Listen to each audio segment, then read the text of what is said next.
I'm very proud to introduce to you our next Attorney General, God willing, Jeff Kottkamp.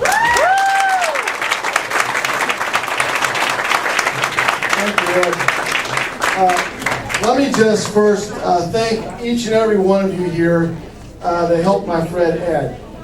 My friend Ed, what a remarkable race. You proved a lot of things.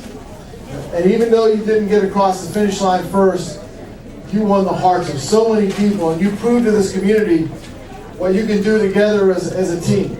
So you should all be proud of the work that you did to help a great, great American. As I've sat here tonight and I listened to everybody, I hope you realize this was what was happening in America in 1773, 1774, 1775. People just like you were sitting around just like this, talking about the things that were wrong and what we could do about it. You know, about 3 months before the presidential election, my wife and I were at dinner with 4 other couples, and at that time our son was 3.5. And he was ignoring us. He had the crayons and the paper. He's off drawing something. One of the couples were Democrats, and that's okay. If you're Republican, it's okay to go to dinner with Democrats. That's okay. And of course, we're there. The conversation ultimately turned to politics.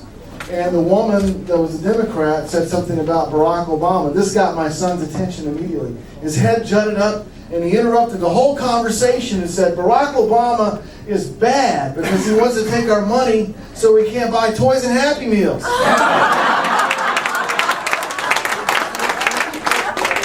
The woman didn't know what to do. She stood up, looked at him, and said, I have to go to the bathroom. Jackson won his first political debate. You try to teach your children. Try to teach them about being an American, about our legacy of Americans, about our origins as a country. And I heard somebody mention history. You know, 50% of the children in this country aren't taught civics and history. 50%. And more than 50% of the members of Congress aren't taught civics and history, apparently, from their actions. But what a tragedy that our children aren't learning our legacy as Americans. They're not learning that this was the first country in the history of mankind where the people said government is not the master, it's the servant. And it only has that power which we, the people, give it. And we put in our founding documents, this had never been done before. In our founding documents, all men and women are created equal. Every man, woman, and child, doesn't matter where your family came from, what side of the tracks you were born on, or where you live, everybody has certain natural rights. Freedom of speech, freedom of the press, freedom of religion. And what's most remarkable about this country is we don't believe that those rights are given to us by government. They're granted to us by God. It's this legacy that our children and grandchildren must learn. It's this core foundational principles that have driven people to this country since the Pilgrims landed at Plymouth Rock until today. People still come here because they know this continues to be, as Reagan called it, the shining city on a hill. A place where you could come from anywhere, use your God-given talents, work hard, and make all you could of yourself. And make a better future for your family, for your children, your grandchildren. You know, that's what happened with my family. My great-grandfather came here in 1891. He was 6 years old. And he ultimately had a small farm in Illinois. My grandfather was a skilled laborer. My dad still gets up at 4:30 every day and drives a dump truck. And then I'm the first person in the family to go to college. You know, I've had a job of some kind since I was 12 years old. I've unloaded trucks, dug ditches. I know what it's like to go home at the end of the day covered in dirt and sweat from a hard day's work. But that's the story of America. You know, I got a college degree, and I hope that my son's future is even better than mine. And it's always been true in America that the next generation would have it better. But guess what? If we don't work hard, that won't be true. That won't be true for the next generation. That's what's at stake right now. You know, these are incredibly important times. Now, I could tell you a lot about my background. I would encourage you to go to my website, jeffkottkamp.com. You can find out. I'll just tell you this. I really feel in my heart that I have trained my whole life, prepared my whole life to be Attorney General.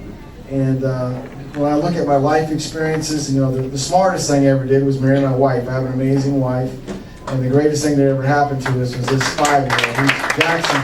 Jackson is amazing. But Ed mentioned that you run for Attorney General. Most of the time, people, you pay attention to the Senate, pay attention to the governor's race, but think about what the next Attorney General inherits. Well, of course, you inherit the aftermath of the oil spill. I've flown over that with Attorney General McCollum. I've seen the mess that it is. And where is the sense of urgency, even today? Stop the leak. I mean, if you don't do that, really, what else matters? The other problems will continue.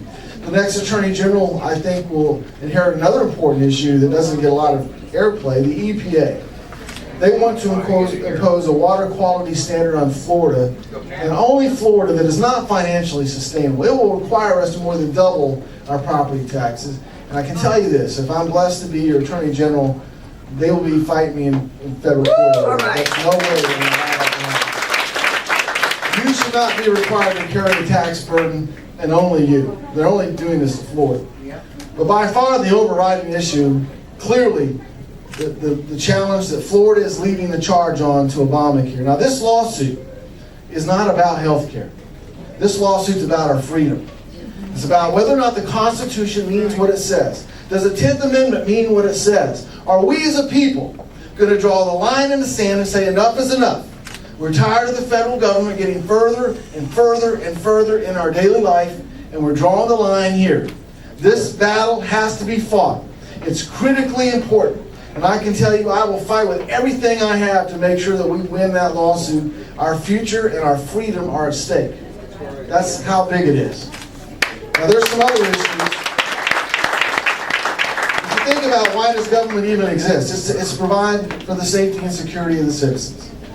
If you don't do that right, if you don't maintain safety, if you don't make sure when you lay your head down on your pillow at night that you feel safe, nothing else really matters. People won't want to live here. People won't want to visit here.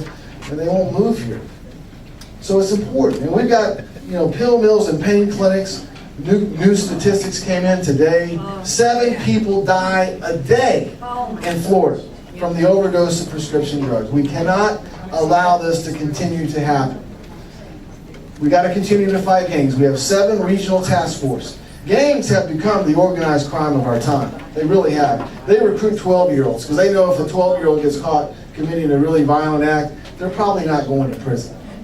And they just keep recruiting them, ruining lives and ruining the lives of the people that they harm on a daily basis. We've got to drive a stake in the heart of the gangs in this state as well. We've got to continue the good work of Attorney General McCollum on cybercrime, protect our children from online predators, protect our seniors from scam artists. They are all over the internet now. And on and on and on. Stakes are high. You mentioned 1964. 1964, Ronald Reagan gave a speech called The Time for Choosing. And the country had 2 very clear paths at the time. We could go down the conservative path, lower taxes, less government. We could go down the big government path. We chose the wrong path. We're still paying for it today. As you sit here today, this is our generation's time for choosing. The decisions that we make in the next 2 election cycles will determine the fate of this country for the next 50 to 100 years, if not forever. That's how high the stakes are. Are we going to continue to be the freest, greatest nation on earth? Are we going to continue to be the shining city on a hill where people want to come to make a better life for themselves and their families and their futures? That's what's at stake. And so for you to be here tonight, for you to come to these meetings, shows so much about what's in your heart for this country, how deeply and passionately you feel about our freedom, and it's important. We're all going to, this is not one of those cycles where we can just go through the motions. This is one of those cycles where if you've got a neighbor across the street that you politely wave to every other day or so, but you don't really talk, you can't do that this time. You've got to walk across the street, and go tell them why you're voting for who you're voting for and why, and make sure they're voting too. Or if they're going to vote the wrong way, tell them it's the next, they change the election day or something. We've got to get everybody out. You've got to talk